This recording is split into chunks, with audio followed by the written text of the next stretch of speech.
Hello friends and welcome back to the channel for war number 8 of season 39. Today we're taking on PBT, the Parade Battle Team. Interesting team today. We've got Rintrah as our primary with Mag's House of X for a couple pre-fights, and then the third spot was my choice, Captain Britain. She has a synergy with Rintrah that extends the duration of his neutralize by 1 second, which I thought might be useful for a couple of these fights. So shout out to my battle group planners, by the way, who gave me a nice easy war. I was like hard down for the count right when this war was going on with COVID. So they only assigned me 3 fights, and all of them were with Rintrah, so nice and easy. First up, we have this HYPERION on Rich Get Richer. So once we survive the initial power gain buff, pretty much unless one happens to sneak through the neutralizes, which it does when he gets especially stingy like he does right there. I did pop an invulnerability boost on for this fight because Hyperion, you know, tends to be very stingy. But other than that, it's a pretty standard Rintrah fight. Trying to get him into the corner, trying to keep those power gain buffs off him, and you can see our passive furies are climbing. Every time we successfully prevent one of his buffs and get a buff of our own, we get a brief window where we have more buffs than he does, and thus gaining those furies here. So finally got him in the corner, popping those ruptures on him there, and I don't think that we can get to the special 2 right away, but the special 2, I think it's a nice crit here, and does finish him off with 32 ruptures and a nice SP2. There we go, non-crit, but 55k, enough to get him down. Up on Boss Island, we have a Super SKRULL. I have never fought this node before. So we got a Super SKRULL on node 48, Feat of Vigilance, Power Efficiency, Missing in Action, and Return Policy. So this is a very lengthy fight with Rintrah. As far as the nodes, Rintrah pretty much turns everything off. You know, in order for like you to get faltered, I think you have to have 5 of his buffs sneak through the neutralize, and that's really one reason why I wanted Captain Britain on the team. I wanted that extended neutralize duration just in case I ran into a situation where he was being super passive. He is not being very cooperative in this fight. I have to bait out and block a bunch of SP2s, but that's mostly because of power efficiency. Whereas I'm baiting out the special ones, he's already over a special 1 here, so very, very aware that taking a special 1 to the face is probably going to be the end of the fight for me. So I'm not trying to be too fancy with the Rintrah rotation here, mainly because I'm constantly having to bait out special attacks from him. And I felt like if I was trying to be too fancy and build up the ruptures in that, it was more than likely that I was going to take a special 3 here.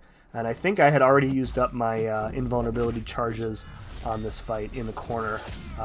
I might be wrong on that, I can't remember. But either way, decided to play it safe. You know, Rintrah, a very safe option for this node, for this defender, as long as you don't make an enormous blunder. So, you know, we're launching the special 2s with only a few of the ruptures, but it's doing a decent amount of damage. You know, I'm mostly focused on not taking a special 2 or a special 2 to the face. So we are easily winning the health battle here. We are almost 2 minutes into the fight. This might be the longest war fight I've had, not only this season, but I think maybe in all my time in this alliance. So very, very long fight, but we do come out with the victory, and that's really all that matters. So yeah, so again, special 2, block it all. I don't even know that you can evade fully the special 2, so I'm trying to get the special 1s out of him when I can. Also keeping one eye on his falter. Usually when I have the falter debuff on me, I like to dash in the middle of the SP1 just like I did there, which triggers the falter, and then by the time the boulder is gone, you're unfaltered, and then you can safely attack into him here. So there we go, and he goes down. So again, a lengthy fight, but very safe.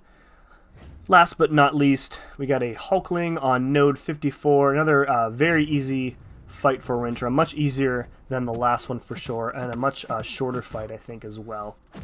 So yeah, most of the nodes in this fight I'm not too concerned about. Enhanced SP2, SP2 bias, I don't really care about. He can throw whatever special he wants. You know, neutralize, going to keep all of his buffs well under control. And you know, when he's not gaining any of his buffs, he's not going to be using up those shapeshift charges, which is nice too. So that kind of keeps the improved power gain node under control as well. So really, aspect of evolution, the only thing you have to worry about here.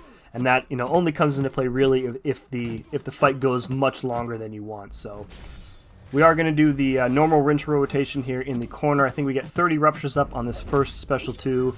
Does about 60k if I remember correctly. Yeah, 60-70k, about 20+% of his health.